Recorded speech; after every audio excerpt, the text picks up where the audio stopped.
j'avais 15 ans, 14-15 ans. Je suis allée en voyage dans l'Ouest canadien. Puis ma grand-mère était avec nous, j'étais avec toute ma famille. Puis on est allé à Saint-Boniface, la partie francophone de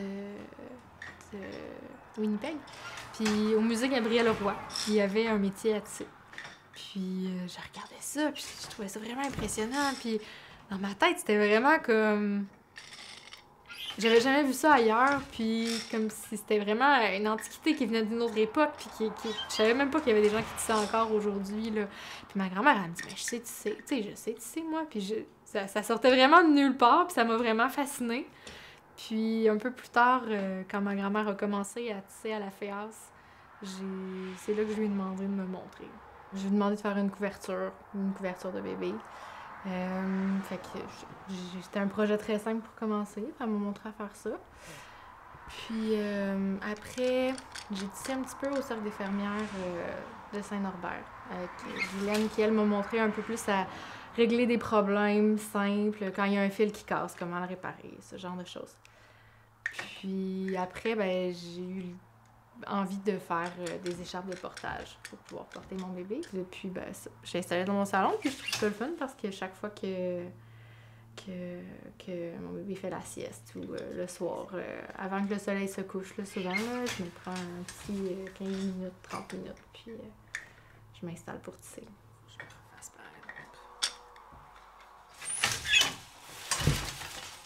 C'est très routinier, c'est très répétitif, prendre soin d'un bébé au jour le jour. Fait que ça occupait mon esprit aussi, ce processus créatif-là.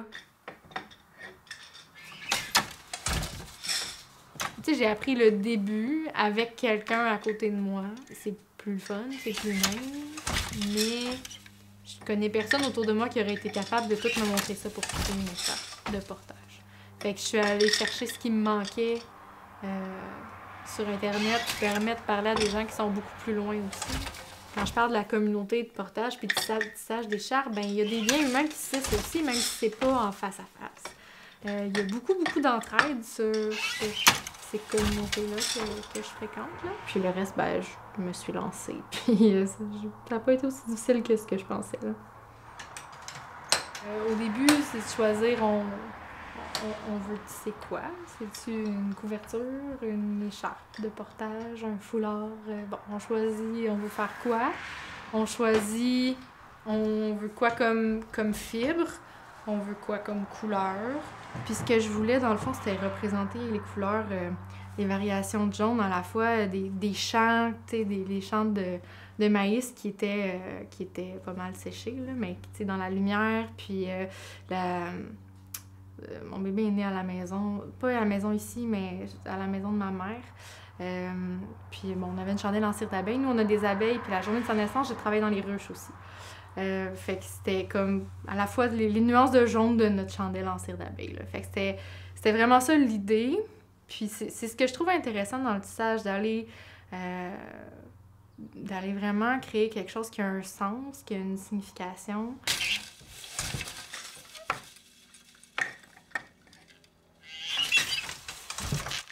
Combien de fils au pouce je vais mettre, dans quel ordre je vais les passer dans les aiguilles, quel row je vais mettre, combien de fils je vais passer dans chaque dent. Fait que la réflexion se fait là.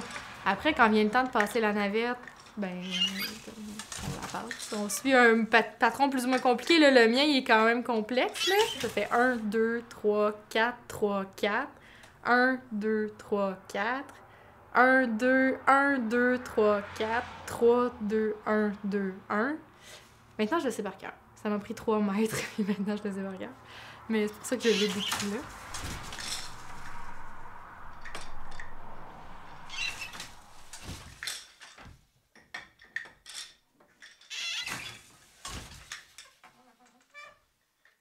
Avant de commander le fil, là, il faut calculer quelle quantité on a besoin. Pour ça, on a besoin de savoir, ben on veut combien de fils au pouce, on veut tisser combien de large, on veut...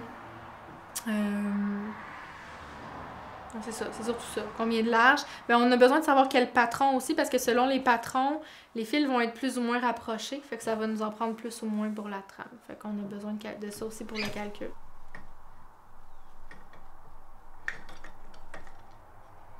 Quand on regarde les patrons, là, ça c'est comment passer les fils dans les aiguilles. Voilà. Dans le fond, ici, je passe dans les cadres. 1, 2, 3, 4. Fait que je passe dans la première, je vais la passer dans le 1, 2, 3, 4. Puis je recommence. 1, 2, 3, 4. Fait que celui-là, il est assez simple dans la façon de les passer dans les aiguilles. Ça, c'est celui que je suis en train de tisser, mais en Bourgogne. Je mets mes bobines sur la perceuse. Comme ça. Puis, avec de la gommette.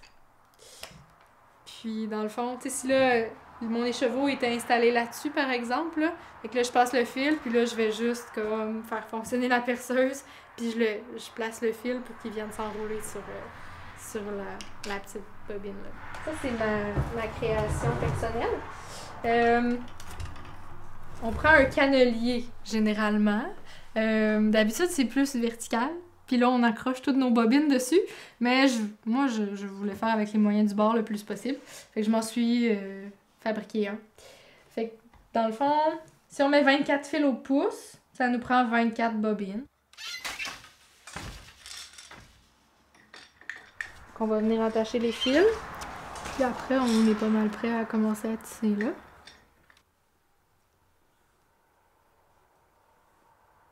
Depuis la naissance de Florent, je m'implique un peu dans le mouvement d'autonomie autour de la naissance, tout ça. Puis l'idée que j'ai eue, c'est de faire une écharpe qui va pouvoir voyager, se prêter d'une famille à l'autre, puis qui va symboliser la capacité des femmes à accoucher. Puis j'ai décidé de l'appeler, dans le fond, celle-là s'appelle Fleur d'octobre, pour c'était aussi les couleurs, les topinambours étaient en fleurs. Puis mon bébé s'appelle Florent, qui ressemble à fleur. Fait que ça, c'est Fleur d'octobre. Puis celle-là, ça va être Vague d'amour. Vague d'amour pour représenter les contractions, puis l'ocytocine, qu'on appelle aussi l'hormone de l'amour. Puis j'ai déjà une amie qui est enceinte, puis qui va l'avoir en premier. Puis après, ben, je vais lui demander de le passer à une autre famille qui a envie d'apprivoiser moi, je dis justement, les vagues d'amour, là. Fait qu'il y a, tu sais, pour moi, c'est pas important comment la personne veut accoucher, si elle veut une épidurale ou avec un médecin, une sage-femme, peu importe, mais qui a envie qui se prépare à ça comme un beau moment, puis qui a envie de le vivre à fond. Puis cette écharpe-là, je veux qu'elle puisse témoigner de cette capacité-là, qu'apporte un peu l'histoire des autres avant, puis que ça puisse permettre aux femmes de se parler entre elles aussi de comment ça s'est passé pour elles. Fait que c'est ça, c'est ce que j'aime dans le tissage, c'est d'avoir un sens, puis d'en faire des œuvres d'art, puis que ça puisse circuler aussi, je trouve ça vraiment intéressant.